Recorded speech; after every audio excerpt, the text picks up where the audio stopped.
क्या आप भी अक्सर खुद को गुस्से में जवाब देते हुए पाते हैं?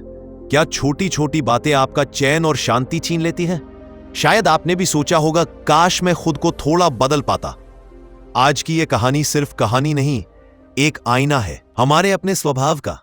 लेकिन वो चुप्पी जो भीतर से बोलती है, खुद को बदलने का सबसे सरल तरीका है उन जगहों पर चुप रहना जहां शब्दों से ज्यादा मौन की जरूरत होती है। मौन ही वो कुंजी है जो आत्माधिकार और शांति का मार्ग खोलती है। नमस्कार दोस्तों, स्वागत है आप सभी का आपके अपने चैनल यूनिक बुद्धा स्टोरीज पर। तो चलिए बिना किसी देरी के बढ़ते हैं आज की इस कहानी की ओर। बहुत समय पहले की बात है, मगध राज्य के छोटे से गांव में एक युवक रहता था जिसका नाम अंशुमान था। वो बहुत ही अधीर और गुस्सैन स्वभाव का था। छोटी छोटी बातों पर बहस करना और हर बात का उत्तर तुरंत देना उसकी आदत बन चुकी थी।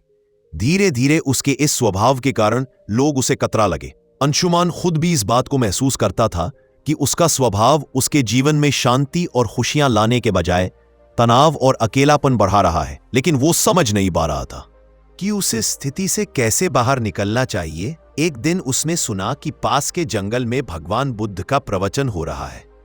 बुद्ध के बारे में उसने बहुत कुछ सुन रखा था, उनकी करुणा, उनका ज्ञान और उनके द्वारा दी गई जीवन की शिक्षाएं।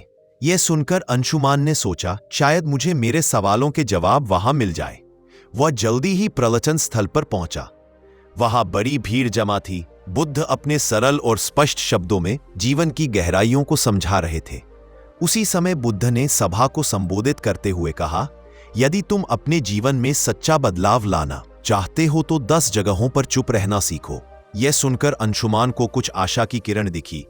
प्रवचन समाप्त होने के बाद वह बुद्ध के पास गया और उनके चरणों में झुककर बोला, भगवान, आपने कहा कि बदलाव लाने के लिए 10 जगहों पर चुप रहना चाहिए। कृपया मुझे विस्तार से समझाएं कि ये 10 जगह कौन सी है और मैं उन्हें अपने जीवन में कैसे अपना सकता हूं। बुद्ध मुस्कुराए और बोले, यह जानने के लिए तुम्हें धैर्य, अनुशासन और आत्मनिरीक्षण की आवश्यकता होगी। अगर तुम इन शिक्षाओं को अपनाने के लिए तैयार हो तो मेरे साथ चलो।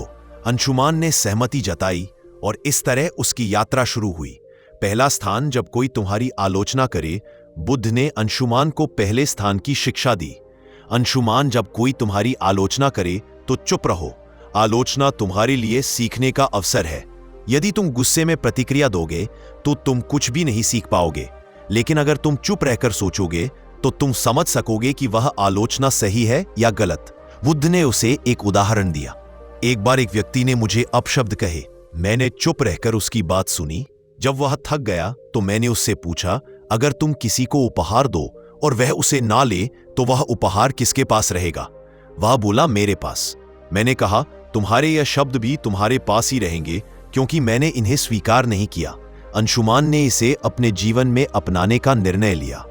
शुरुआत में यह कठिन था, लेकिन धीरे धीरे उसने महसूस किया कि आलोचना सुनने के बाद चुप रहने से वह आत्मनिरीक्षण कर पाता है। दूसरा स्थान, जब कोई तुमसे बहस करे। कुछ दिन बाद बुद्ध ने अंशुमान को दूसरे स्थान पर चुप रहने का महत्व समझाया। जब कोई तुमसे बहस करे तो चुप रहो। बहस में सच नहीं बल्कि अहंकार की जीत होती है। यदि तुम चुप रहोगे तो तुम स्थिति को बेहतर समझ सकोगे और सही निर्णय ले सकोगे। बुद्ध ने एक किसान की कहानी सुनाई। 2 किसान अपनी जमीन के छोटे से टुकड़े को लेकर झगड़ रहे थे। दोनों का मानना था कि वह जमीन उनकी है। जब मैंने उनसे पूछा कि क्या उन्होंने जमीन अपने साथ लाई थी जब वे जन्मे थे, या क्या वे इसे अपने साथ ले जाएंगे जब वे मरेंगे, तो वे चुप हो गए। इस शिक्षा ने अंशुमान को सिखाया कि बहस में पड़ने से बेहतर है चुप रहकर समाधान की ओर बढ़ा जाए। तीसरा स्थान, जब कोई गुस्से में हो। बुद्ध ने अंशुमान से कहा, गुस्सा आग की तरह है। यदि तुम इसमें घी डालोगे तो यह और भड़क जाएगा। इसलिए जब कोई गुस्से में हो तो चुप रहो, उसकी गुस्से की ऊर्जा खत्म हो जाएगी। इसके लिए उन्होंने एक कहानी सुनाई। एक राजा ने अपने मंत्री को गुस्से में फांसी की सजा सुनाई। मंत्री ने कुछ नहीं कहा। अगले दिन राजा को पछतावा हुआ और उसने मंत्री को माफ कर दिया। अगर मंत्री उस समय राजा से बहस करता तो शायद उसकी जान चली जाती। अंशुमान ने इसे भी अपने जीवन में अपनाया। चौथा स्थान, जब तुम दुखी हो। एक दिन अंशुमान को किसी बात पर गहरा दुख हुआ। उसने बुद्ध से कहा, भगवान, मैं इस पीड़ा को सहन नहीं कर पा रहा। बुद्ध ने कहा, जब तुम दुखी हो तो चुप रहो। दुख तुम्हारे भीतर के बदलाव का द्वार हो सकता है। चुप्पी में तुम्हें अपने प्रश्नों के उत्तर मिल सकते हैं। बुद्ध ने उसे यह भी बताया कि दुख तुम्हें मजबूत बनाता है, बशर्ते तुम उसे समझने की कोशिश करो। 5वां स्थान, जब कोई तो अंशुमान से कहा, जब कोई तुम्हें जानबूझकर उकसा तो चुप रहना ही सबसे बड़ा उत्तर है। यह तुम्हारी शक्ति और धैर्य को दर्शाता है। उन्होंने एक साधु की कहानी सुनाई। एक बार एक साधु को गांव के लोग परेशान करते थे, लेकिन वो साधु हमेशा शांत रहता था। धीरे धीरे गांव वालों ने उसे तंग करना छोड़ दिया। उनकी चुप्पी ने उन्हें बदल दिया। 6ठा स्थान, जब तुम्हें दूसरों की मदद ना करनी हो। बुद्ध ने समझाया, हर जगह मदद करने की जरूरत नहीं होती। जब कोई तुम्हारी राय ना मांगे तो चुप रहना बेहतर है। यह शिक्षा अंशुमान के लिए बहुत जरूरी है, उपयोगी साबित हुई। 7वां स्थान, जब तुम्हें अपने ज्ञान पर घमंड हो। बुद्ध ने कहा, ज्ञान विनम्रता का आभूषण है। यदि तुम अपने ज्ञान का प्रदर्शन करोगे तो वह खोखला हो जाएगा। 8वां स्थान, जब कोई सत्य सुनने को तैयार ना हो। बुद्ध ने अंशुमान से कहा, सत्य का मूल्य तब तक नहीं होता जब तक उसे स्वीकार करने वाला तैयार ना हो। ऐसे में तुम्हारे शब्द व्यर्थ होंगे और तुम केवल अपना समय और ऊर्जा खो दोगे। फिर इन्होंने विस्तार से बताया, जब तुम किसी को सत्य बताने की कोशिश करोगे लेकिन वह अपने भ्रम या अहंकार में डूबा होगा तो तुम्हारे शब्द उसे असहज कर देंगे। ऐसे समय में चुप रहना ही सबसे बड़ा उपाय है। सत्य का बीज तभी फलेगा। बुद्ध ने अंशुमान को एक कहानी सुनाई। एक राजा के दरबार में एक साधु आया और कहा, राजन, तुम्हारे निर्णय गलत है। राजा को यह सुनकर गुस्सा आ गया और उसने साधु को दरबार से बाहर फेंकने का आदेश दिया। साधु ने जाते जाते कहा, सत्य कहने का समय अभी नहीं आया। जब तुम्हारा मन इसे समझने के लिए तैयार होगा तब मैं लौटूंगा। वर्षों बाद राजा ने अपनी गलतियों से सीख ली और साधु को फिर से बुलाया। इस बार राजा ने न केवल साधु की बात सुनी बल्कि उसे अपने जीवन का मार्गदर्शक भी बनाया। बुद्ध ने अंशुमान को समझाया, सत्य का प्रभाव तभी होता है जब सुनने वाला उसे ग्रहण करने के लिए तैयार हो। 9वां स्थान, जब परिस्थितियां तुम्हारे नियंत्रण में ना हो। बुद्ध ने कहा, जीवन में कई बार ऐसी स्थितियां आती हैं जिन्हें तुम बदल नहीं सकते। उन पर क्रोधित या व्याकुल होकर तुम केवल अपनी शांति को खोगे। ऐसे समय में चुप रहना ही सबसे बुद्धिमानी है। उन्होंने समझाया, चुप रहना कोई कमजोरी नहीं बल्कि धैर्य और संतुलन का प्रतीक है। जब परिस्थिति तुम्हारे बस में नहीं हो तो उसे स्वीकार करो और शांत रहो। यही मानसिक शक्ति का आधार है। बुद्ध ने एक घटना का जिक्र किया। एक बार एक किसान ने बुद्ध से पूछा, मेरा खेत सूखा पड़ा है, बारिश नहीं हो रही, मैं क्या करूं? बुद्ध ने कर दिया, तुम बारिश नहीं बदल सकते, लेकिन तुम अपनी मेहनत को दिशा दे सकते हो। चुप रहो और अपने खेत के लिए वैकल्पिक उपाय खोजो। शांति से सोचो और समाधान खुद आ जाएगा। किसान ने यही किया और जल्द ही उसकी समस्या हल हो गई। बुद्ध ने कहा, जब परिस्थितियां तुम्हारे नियंत्रण में ना हो तो चुप रहकर धैर्य और समाधान की दिशा में काम करना ही तुम्हारी सबसे बड़ी ताकत है। 10वां स्थान, जब तुम्हारा दिल भर जाए। बुद्ध ने अंशुमान से कहा, जब तुम्हारा हृदय कृतज्ञता, प्रेम और शांति से भर जाए तो इसे शब्दों की आवश्यकता नहीं होती। ऐसी स्थिति में चुप्पी स्वयं एक भाषा बन जाती है।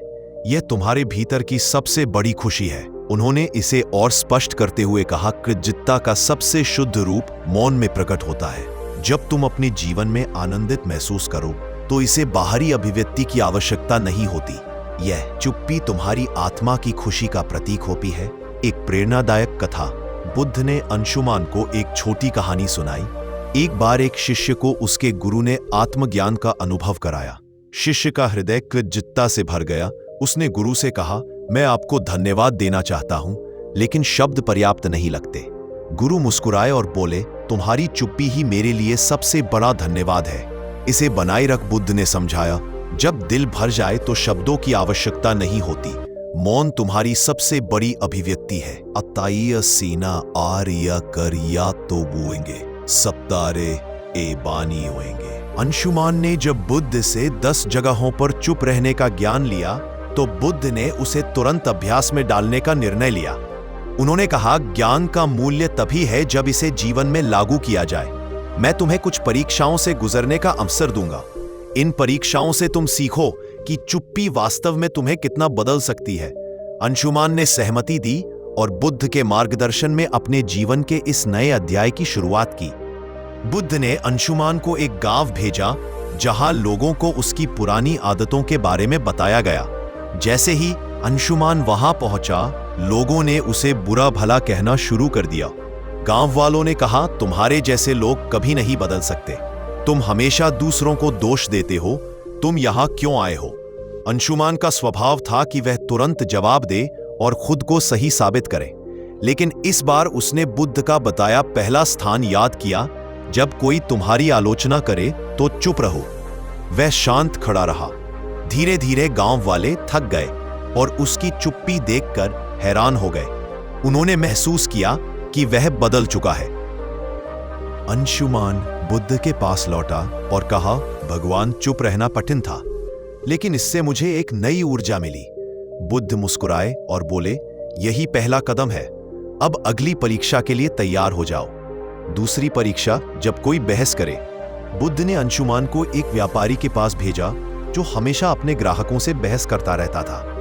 बुद्ध ने कहा, इस व्यापारी से कोई सवाल पूछो और जब वह बहस करे तो चुप रहो। अंशुमान व्यापारी के पास गया और पूछा, आपके सामान की कीमत इतनी अधिक क्यों है? व्यापारी तुरंत गुस्से में आ गया और बहस करने लगा, तुम्हें क्या पता कि मैं कितना मेहनत करता हूं? क्या तुम मेरे काम की कदर नहीं करते? अंशुमान ने बुद्ध के दूसरे स्थान को याद किया, जब कोई बहस करे तो चुप रहो। वह शांत खड़ा रहा। उसकी चुप्पी ने व्यापारी को सोचने पर मजबूर कर दिया। उसने महसूस किया कि बहस का कोई अर्थ नहीं है। तीसरी परीक्षा, गुस्से का सामना करना। उस व्यक्ति ने गुस्से में कहा, तुम्हें मुझसे मदद चाहिए, तुम्हारी हिम्मत कैसे हुई? अंशुमान ने पहले की तरह जवाब देने की बजाय चुप रहने का निर्णय लिया। धीरे धीरे उस व्यक्ति का गुस्सा शांत हो गया। उसने कहा, तुमने मुझे जवाब क्यों नहीं दिया? क्या तुम डरे हुए हो? अंशुमान ने कहा, मैं आपके गुस्से को नहीं बढ़ाना चाहता था। उस व्यक्ति ने महसूस किया कि चुप्पी में शक्ति है। चौथी परीक्षा, दुख का सामना करना। अगली परीक्षा में बुद्ध ने अंशुमान को एक विधवा स्त्री के पास भेजा जिसका इकलौता बेटा हाल ही में मृत्यु को प्राप्त हुआ था। वह स्त्री अपनी पीड़ा में किसी से बात नहीं करती थी। बुद्ध ने कहा, उसके पास जाओ और बिना कुछ कहे उसकी मदद करो। अंशुमान उसके पास गया और बस उसके पास बैठा रहा। उसने कुछ नहीं कहा, लेकिन उसकी मौन उपस्थिति ने स्त्री को सांत्वना दी। उसने पहली बार किसी से अपनी कहानी साझा की और अपने दुख से उभरने का प्रयास किया। बुद्ध ने कहा, दुख में चुप्पी कई बार शब्दों से अधिक प्रभावी होती है। पांचवी परीक्षा, उकसावे का सामना करना। बुद्ध ने अंशुमान को एक ऐसे समूह के पास भेजा जो उसे उकसाने के लिए तैयार था। उन्होंने अंशुमान को अपमानजनक बातें कही, लेकिन अंशुमान शांत रहा।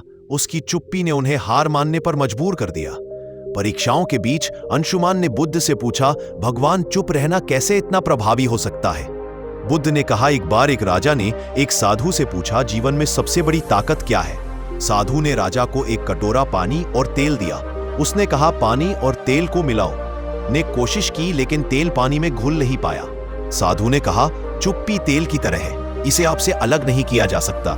जब तक तुम इसे संभालोगे, यह तुम्हारी सबसे बड़ी ताकत रहेगी। अंत की परीक्षा, जब दिल भर जाए। अंत में बुद्ध ने अंशुमान को खुद से एक और परीक्षा लेने को कहा। उन्होंने कहा, जब तुम्हारा दिल खुशी और कृतज्ञता से भर जाए तब चुप्पी को अपनाओ। अंशुमान ने महसूस किया कि जब वह अपनी सभी परीक्षाओं में सफल हुआ तो उसका दिल शांति और आनंद से भर गया।